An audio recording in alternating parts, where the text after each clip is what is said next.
over here, the 18th of May. We've sold, believe it or not, based on what's still sitting around the store here, we've sold most of our plants. We've got the 3 greenhouses down to whittled down pretty low. And I'm gonna take you over here and show you the field a little bit.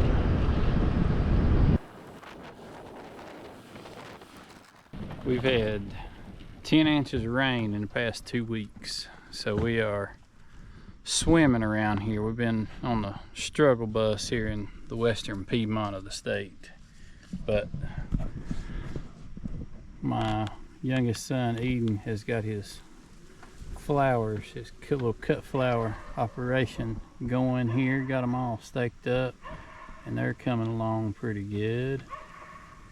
He's gonna try U-pick this year.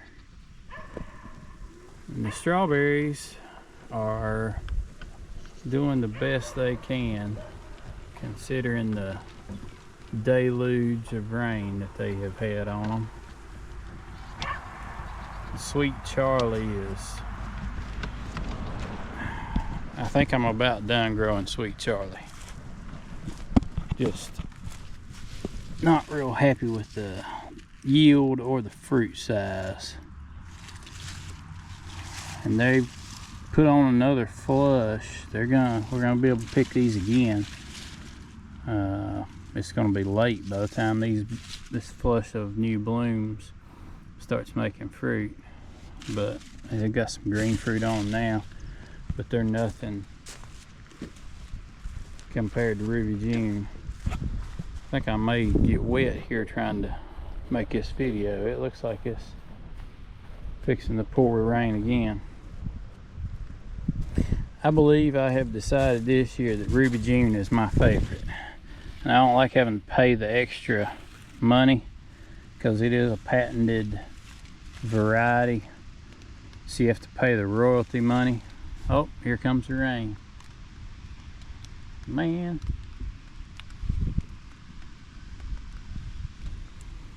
So you got to pay a royalty on Ruby June when you buy plugs.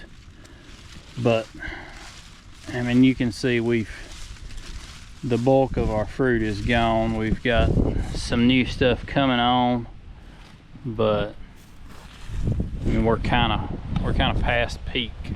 That's the reason I hadn't been making a lot of videos about kind of like what my normal thing would be, more what I got going on in my how-to type stuff, because we've just been so swamped with trying to get berries picked and sold.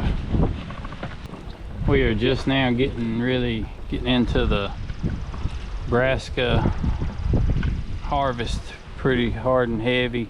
We hadn't started picking cabbage yet, but we've sold a couple loads of broccoli so far. Broccoli is turning off pretty good. Our timing on our shipping is not ideal, but we've still got a long way to go, and I just hope the weather will cooperate and we don't get too much heat, because I've still got a whole lot of broccoli out here that is prone to bolt if it gets hot on it. But we'll just keep our fingers crossed and hope for the best.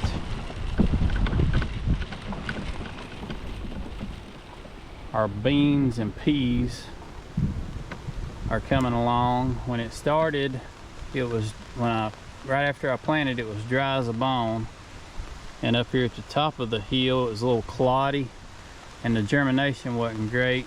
Down at the bottom of the hill we got phenomenal germination, and then it started raining and never stopped raining, and everything at the bottom of the hill drowned it out, and now the top of the hill looks better. So you'll have that. So I've decided over the past couple of years that sweet corn, the best way to grow it, in my opinion, for me, is on plastic mulch. Now, if you were wholesaling it, you're selling it by the bag cheap, that probably wouldn't be a good option. Most of our corn we move by the ear and by the dozen, particularly at farmers markets. And just the yield increase that you get, the ability to be able to feed it, to give it whatever it needs, whenever it needs through the drip, the benefit outweighs the cost for me. And the seed is so expensive, you've got to be able to give that sweet corn every opportunity that it can get. And here we go again. This is our tomato field for this year, and we just got the sticks in yesterday and got them tied. And you can see the plants are kind of a little bit jacked up looking. That's because they've had a little bit of a hard life over the past 24 hours. Had all the suckers jerked off of them, and then been kind of roughed up into their current position on the trellis. And we do Florida weave our tomatoes. I made a video about that last year. And we used to put our sticks in a straight row. You can see they are not. We've gotten away from that. I used to run my drip tape down the side of the bed, well, off-centered about 8 inches. And then we'd plant our tomatoes down the center of the bed and put our sticks down the center of the bed. Well, the problem with that is you never can tell. When you get out in the middle of a long row, the guys forget which side of the bed the tape's supposed to be on, and yeah, I think it makes it worse as far as hitting drip tape with tomato sticks. So I went back, and I also don't think you get as good a water distribution when you off-center your drip tape. So we went back to putting drip tape in the center of the bed, and we just stagger the sticks back and forth. We plant the tomatoes down the center and just stagger the sticks back and forth down the row. And it pulls the plant a little out of position when you first start tying them, but they grow into it pretty quick and they take off pretty good. Hadn't had any issues with that. But the tomatoes are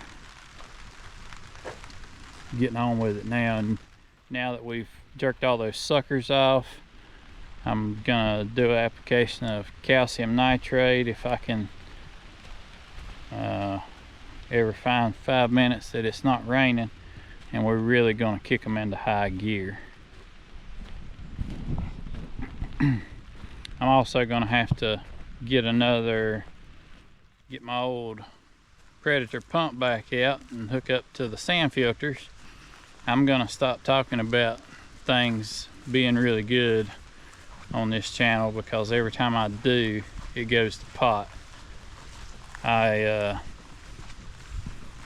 just made that video about my new pump, and I was all excited about it, and not really sure what happened, what caused it, but the bushing, one of the bushings in our bearings in the gearbox went out, and it sheared the shaft of the impeller in the pump.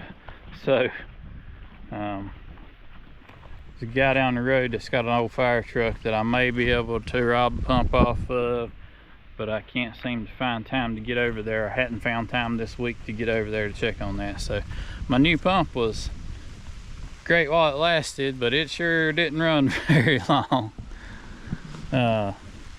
Down here is maybe the last thing I'm going to show y'all, because it looks like it's going to start pouring rain on me again. You can see how much rain we've had, and this is not a steep hill we're on here. A lot of people, especially in eastern North Carolina, think I'm in the mountains, but I'm actually not. It just, when you get about 3 months worth of rain in 2 weeks, it's hard to not have erosion issues. But our squash, I try to plant everything in groups So I put, even though we're not doing large quantities of stuff anymore, I mean, this may be large quantities to some people, but we don't have like a couple acres of cucumbers, for instance. We have a couple rows at a time of cucumbers. The rows just happen to be about 500-foot long, double rowed.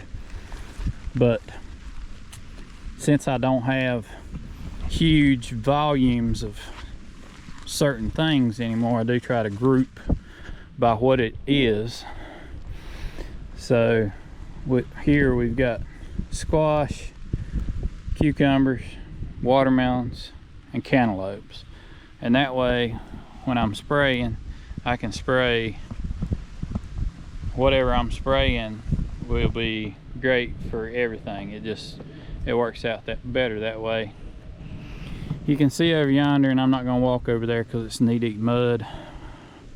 We had just a little bit of a dry spell, and I was able to lay about a half an acre of plastic up here and down here.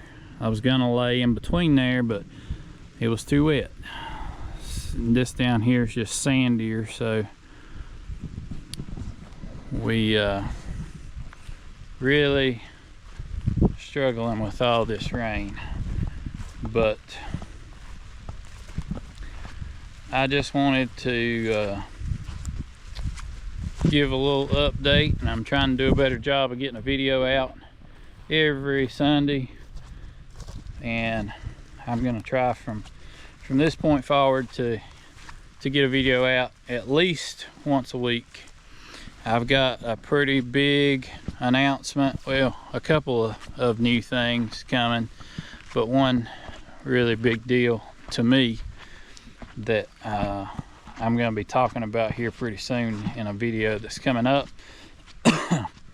And I'm not quite ready to tell you all about it yet, but I will very soon.